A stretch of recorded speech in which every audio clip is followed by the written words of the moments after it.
Hello aspirants, welcome back to my channel. तो आज हम साइंस सीरीज़ का पार्ट 2 कर रहे हैं, जिसमें हमने सेल टॉपिक स्टार्ट किया था। तो आज हम देखेंगे टॉपिक अपना movement of material through plasma membrane. कल हमने ये सारा डिटेल में पढ़ा था कि सेल वॉल क्या होती है, प्लाज्मा मेम्ब्रेन क्या होती है। अगर आपने ये वीडियो नहीं देखी तो पहले आप इससे प्रीवियस वीडियो देख लें, मैंने प्लेलिस्ट बनाई हुई है। तो अब देखते हैं पार्टिकल्स की मूवमेंट। एक प्लाज्मा मेम्ब्रेन है, उससे पार्टिकल्स मूव करते हैं थ्रू आउट, ठीक है। अब कैसी वो मूवमेंट होती है, दो टाइप की मूवमेंट होती है, दो टाइप की ट्रांसपोर्टेशन होती है। एक होती है पैसिव ट्रांसपोर्ट, एक होती है एक्टिव ट्रांसपोर्ट, राइट। अब देखते हैं पैसिव और एक्टिव में डिफरेंस क्या है। वेरी इंपॉर्टेंट है, ये क्वेश्चन आता है पेपर्स में। तो पैसिव ट्रांसपोर्ट क्या है? Movement of molecules from high concentration to low concentration. अब कैसे याद करोगे? और एक्टिव ट्रांसपोर्ट क्या है? लो से हाई कंसंट्रेशन। अब देखो, जहाँ पे चीज़ ज़्यादा है और एक तरफ चीज़ हाई मतलब कि ज़्यादा, राइट, कंसंट्रेशन ज़्यादा है, और लो का मतलब क्या है? कंसंट्रेशन कम है। अब जिसके पास चीज़ें ज़्यादा हैं, है ना, और जिसके पास चीज़ें कम है, वो खुद ही ज़्यादा वाला खुद ही बोलेगा ना कम को कि भाई तू ले ले। उसको कोई एक्स्ट्रा चीज एनर्जी नहीं लगानी पड़ेगी। मतलब हाई से लो जो है वो खुद हो जाती है। पैसिव मतलब कि कोई एनर्जी की रिक्वायरमेंट नहीं है। कहाँ से? फ्रॉम हाई से लो, क्योंकि हाई के पास ऑलरेडी ज़्यादा है तो वो दे देगा ना इजीली। अब जिसके पास कम है उसने ज़्यादा को देना है, तो वहाँ पर एनर्जी की नीड है। तो एक्टिव ट्रांसपोर्ट क्या है? Low concentration to high concentration, क्या? Movement of molecules. अब पैसिव ट्रांसपोर्ट में नो एनर्जी इज रिक्वायर्ड। यहाँ पर एनर्जी रिक्वायर्ड होती है in the form of ATP. ये स्लो प्रोसेस है और ये रैपिड प्रोसेस है, क्योंकि हम एनर्जी दे रहे हैं। यहाँ पर नो इफेक्ट ऑफ टेम्परेचर है, यहाँ पर अफेक्टेड बाय टेम्परेचर। जो खुद से होंगे, खुद से जो छोटे मोटे मॉलिक्यूल्स हैं वहीं जाएंगे ना। तो स्मॉल मॉलिक्यूल्स और water molecules show passive transport, और इसकी एग्जांपल क्या आएंगी? ऑस्मोसिस और डिफ्यूजन। और एक्टिव ट्रांसपोर्ट में क्या आएगी? लार्ज मॉलिक्यूल्स, और इसकी एग्जांपल आएगी एंडोसाइटोसिस एंड एक्सोसाइटोसिस। ये अब चारों टर्म्स अब आगे हम डिटेल में डिस्कस करेंगे क्या होते हैं। पहले आपको डिफरेंस क्लियर होना चाहिए पैसिव ट्रांसपोर्ट और एक्टिव ट्रांसपोर्ट में। पैसिव जो हाई कंसंट्रेशन से low, no energy is required, slow process है, टेम्परेचर का कोई इफेक्ट नहीं है, और स्मॉल मॉलिक्यूल्स। और बाकी यहाँ पर सारा इसका उल्टा, राइट। अब हम देखते हैं डिफ्यूज़न। डिफ्यूज़न क्या है? स्पॉन्टेनियस मतलब खुद से, स्पॉन्टेनियस डिफ्यूज़न पैसिव ट्रांसपोर्ट का ही टाइप है। तो याद रखने हैं, पैसिव ट्रांसपोर्ट की ही एग्जांपल है डिफ्यूज़न। तो डिफ्यूज़न क्या है? Spontaneous movement of substances from higher concentration to lower concentration. Substance क्या हो सकते हैं? वो सॉलिड भी हो सकता है, लिक्विड भी हो सकता है, और गैस भी हो सकती है, ठीक है। From higher concentration to lower concentration मतलब CO2 and oxygen moves across plasma membrane by diffusion. Solid, liquid या फिर गैसेज है, तो कुछ भी हो सकता है, बट हाई कंसंट्रेशन से लो कंसंट्रेशन की तरफ ये जाना चाहिए। अब देखो, सपोज करो ये सेल है, यहाँ पर ये इसकी प्लाज्मा मेम्ब्रेन है, यहाँ पर ऑक्सीजन है, बाहर से हाई ज़्यादा कंसंट्रेशन है, यहाँ पर अंदर कंसंट्रेशन कम है, हाई से लो आ रहा है। तो ये क्या, किसकी एग्जांपल है? डिफ्यूज़न की। अंदर CO2 ज़्यादा है, बाहर कम है, अंदर से बाहर आ रही है, तो किसकी एग्जांपल है? CO2 की, राइट। अब एक ही मॉलिक्यूल है, एक इसी के एक पार्ट में ऑक्सीजन ज़्यादा है, यहाँ पर कम है, यहाँ से हाई कंसंट्रेशन से लो कंसंट्रेशन, तो क्या ये डिफ्यूज़न है? तो yes, it is a diffusion. आपने क्या चेक करना है डिफ्यूज़न के लिए? आप सिर्फ आपने ये दो कंडीशन देखनी कि वो सॉलिड, लिक्विड या फिर गैस है, और जो मूवमेंट है वो हाई कंसंट्रेशन से लो कंसंट्रेशन हो रही है या फिर नहीं हो रही है, ठीक है। तो मतलब ये भी एक डिफ्यूज़न की टाइप है। वाटर मॉलिक्यूल्स भी मूव कर रहे हैं, तो ये भी क्या है? डिफ्यूज़न है। लेकिन ऑस्मोसिस, एग्जाम्पल देख लो पहले डिफ्यूज़न की। जैसे परफ्यूम स्मेल स्प्रेडिंग इन ए रूम, हम रूम में स्प्रे करते हैं, रूम फ्रेशनर स्प्रे करते हैं, तो क्या होता है कि उसकी जो फ्रेगनेंस है वो पूरे रूम में स्प्रेड आउट हो जाती है, होती है ना। तो ये किसकी एग्जांपल आएगी? डिफ्यूज़न की। डिफ्यूज़ हो गए मतलब एक तरफ उसकी कंसंट्रेशन ज़्यादा थी, दूसरी तरफ लो हो गई, तो वहाँ सारी तरफ वो फैल गए, मतलब डिफ्यूज़ हो गए। Ink spreading in water, diffuse होता है। Oxygen entering lungs, CO2 leaves, मतलब लीव्स मतलब छोड़ना, कौन छोड़ते हैं? लीव्स, ठीक है। अब देखते हैं ऑस्मोसिस। ऑस्मोसिस क्या है? It is a type of special type of diffusion जहाँ पर हाइड्रोजन मॉलिक्यूल्स की ही मूवमेंट होती है, sorry hydrogen he water H2O is the formula of water molecules की मूवमेंट होती है through plasma membrane. Very very very important point है कि यहाँ पर हमें प्लाज्मा मेम्ब्रेन चाहिए होती है, through plasma membrane of cell from higher concentration to the lower concentration. यहाँ पर कंसेंट्रेशन ज़्यादा है, अंदर कंसेंट्रेशन कम है।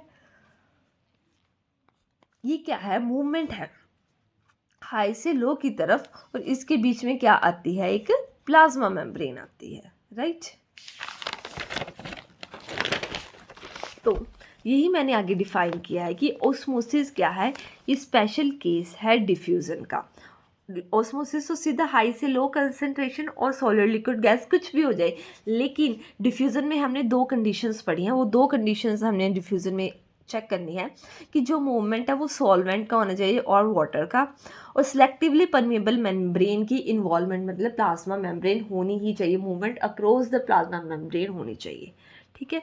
एग्जाम्पल क्या बताइए ऑस्मोसिस की, unicellular fresh water organisms gain water through osmosis, ठीक है। नेक्स्ट है absorption of water by plant roots. Simple example जो हम डेली लाइफ में देखते हैं वो क्या है ऑस्मोसिस की, resins in water swell up. Resins क्या होती हैं, जो दाख होती है ना, उनको हम पानी में रात को भिगो के रखते हैं, तो सुबह को वो क्या होती हैं, स्वेलअप हो जाती हैं। तो वो क्या हो रहा है, मूवमेंट हो रही है ना मॉलिक्यूल्स की, और उनके बीच में एक मेम्ब्रेन है, तब भी वो वाटर के मॉलिक्यूल्स अंदर से बाहर से अंदर जा रहे हैं। बाहर पानी ज़्यादा था, हाई कंसंट्रेशन, रीजन के अंदर पानी कम था, तो वहाँ पर क्या है, low concentration. Plant roots absorb water, osmosis है। Salt on cucumber, RBCs in pure water swells, swelling हो रही है, मतलब अंदर पानी जा रहा है, तो क्या हो रहा है, डिफ्यूजन हो रही है, ठीक है। Next very very very important concept है ये भी, cell is kept in hyper, hypo या फिर आइसोटोनिक सोल्यूशन। एक सेल है, उसको हमने 3 टाइप के सोल्यूशन में रखा है। पहले तो आपको ये सोल्यूशंस पता होना चाहिए कि हाइपरटोनिक, हाइपोटोनिक या फिर आइसोटोनिक सोल्यूशंस क्या होते हैं।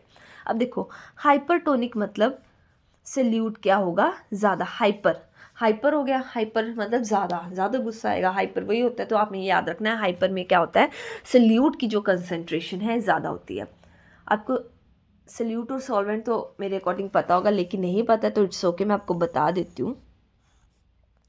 सपोज करो ये मैंने एक बीकर लिया, मतलब एक गिलास लिया, आप ग्लास ले लो, इसमें मैंने वाटर और उसमें ऐड कर दिया 1 टेबल स्पून सॉल्ट, ठीक है। ये इसमें डिज़ोल्व हो जाएगा, तो इसमें 1 टेबल स्पून सॉल्ट क्या है, सोल्यूट है, और वाटर क्या है, सॉल्वेंट। जिसमें चीज़ डिज़ोल्व होती है ना वो सॉल्वेंट होता है, और जो चीज़ हम ऐड करते हैं वो सोल्यूट है। और एक वेरी इंपॉर्टेंट डिफरेंस पॉइंट आपको इन दोनों में याद रखने के लिए, जो सोल्यूट है वो हमेशा लेस अमाउंट में होता है, और सॉल्वेंट हमेशा ज़्यादा होता है, सोल्यूट कम होता है। तो 1 टेबल स्पून सॉल्ट क्या है, सोल्यूट। तो हाइपरटोनिक में जो सोल्यूट है वो ज़्यादा होगा, हाइपोटोनिक में सोल्यूट वो कम होगा, और आइसोटोनिक में सोल्यूट और सॉल्वेंट इक्वल होंगे, ठीक है। अब हम देखते हैं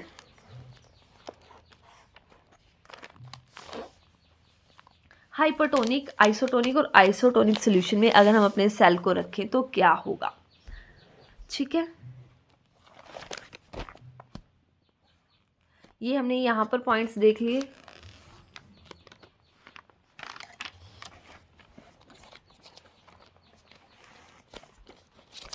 सेकंड, हाँ,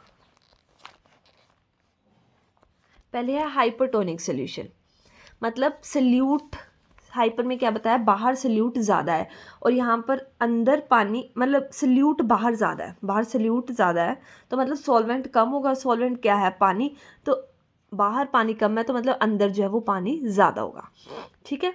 तो अंदर ज़्यादा है तो ज़्यादा से कम की तरफ मूवमेंट होगी, मतलब अंदर से बाहर की तरफ मूवमेंट होगी, मतलब अंदर से बाहर चीज़ निकलेगी, तो वो जो चीज़ वो क्या होगी, श्रिंक हो जाएगी।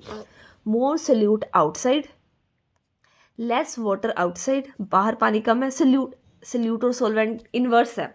अब देखो, सल्यूट ज़्यादा कहाँ पर, बाहर, बाहर सल्यूट ज़्यादा है तो पानी क्या होगा, कम होगा, और अंदर क्या हो गया, पानी ज़्यादा हो गया। और हमेशा मूवमेंट क्या कहाँ होगी, ज़्यादा से कम, मतलब अंदर से बाहर निकलेगा तो क्या होगा, श्रिंक हो जाएगा, सेल श्रिंक। ठीक है। आइसोटोनिक में क्या है, इक्वल सल्यूट और सॉल्वेंट है, मतलब पानी इक्वल होगा तो कोई मूवमेंट नहीं होगी, तो सेल जो है वो सेम रहेगा नॉर्मल सेल की तरह। हाइपोटोनिक में क्या होगा, बाहर कम सल्यूट है, लेस सल्यूट आउटसाइड, मतलब बाहर पानी ज़्यादा है, पानी ज़्यादा है, ज़्यादा से कम की तरफ मूवमेंट, मतलब अंदर से बाहर से अंदर की तरफ, तो सेल क्या हो जाएगा, स्वेलन्स अप, मतलब मोटा हो जाएगा, स्वेल हो जाएगा। ठीक है। और इसको याद करने का तरीका, हाइपो, हाइपो से आप याद कर लो हिप्पो, हिप्पो कैसा होता है, मोटा, मोटा से आप याद कर लोगे स्वेल। तो होप्स आपको मेरी आज की वीडियो अच्छी लगे, अगर लगे तो प्लीज़ लाइक कमेंट शेयर और सब्सक्राइब करें। Thank you so much for watching.